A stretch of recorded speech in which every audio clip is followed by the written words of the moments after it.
हम सभी जानते हैं कि आज भारत में दो बड़ी राजनीतिक दल है, कांग्रेस और बीजेपी। इन दोनों दलों के बीच सत्ता की लड़ाई चलती रहती है। लेकिन क्या आपने कभी सोचा है कि इन दोनों दलों के अलावा भी कोई अन्य विकल्प हो सकता है?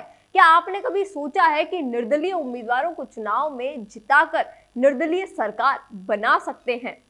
मैं आज आपको बताऊंगी कि अगर निर्दलीय चुनाव जीतना हो और निर्दलीय सरकार बनाना क्यों महत्वपूर्ण है।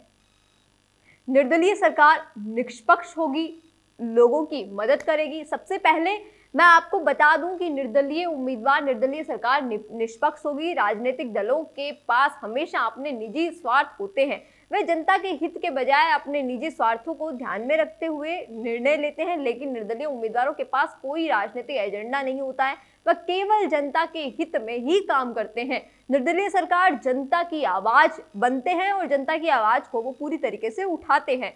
दूसरा, निर्दलीय सरकार जनता की आवाज होगी। राजनीतिक दलों के पास हमेशा अपने अपने एजेंडे होते हैं, वे जनता के हितों को सुनने के लिए तैयार नहीं होते। लेकिन निर्दलीय उम्मीदवार हमेशा जनता की बातों को सुनते हैं और उनके हितों की प्रतिनिधित्व करते हैं। निर्दलीय सरकार विकास की गारंटी भी लेता है। निर्दलीय सरकार विकास की गारंटी पूर्णतः लेता है। राजनीतिक दलों में हमेशा भ्रष्टाचार होता है, वे जनता के पैसों में अपनी निजी स्वार्थों में खर्च कर देते हैं। लेकिन निर्दलीय उम्मीदवार भ्रष्ट नहीं होते हैं, वे जनता का पैसा जनता के विकास के लिए ही खर्च करते हैं, जनता के लिए ही तत्पर रहते हैं।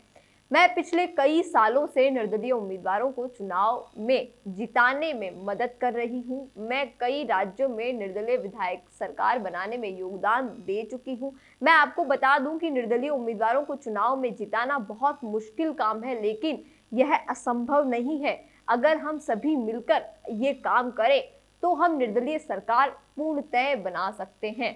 तो दोस्तों, मैं आशा करती हूँ कि आपने समझ लिया होगा कि निर्दलीय चुनाव जीतना और निर्दलीय सरकार बनाना क्यों महत्वपूर्ण है। अगर हम सभी मिलकर ये काम करें तो हम एक ऐसा भारत का निर्माण कर सकते हैं जहां सभी लोग समान हो और जहां सभी के लिए न्याय को समानता से रखा जाए और सभी के लिए समानता से न्याय हो। धन्यवाद। ऐसी ही और खबरों के लिए जुड़े रहिए राजस्थान संवाद के साथ।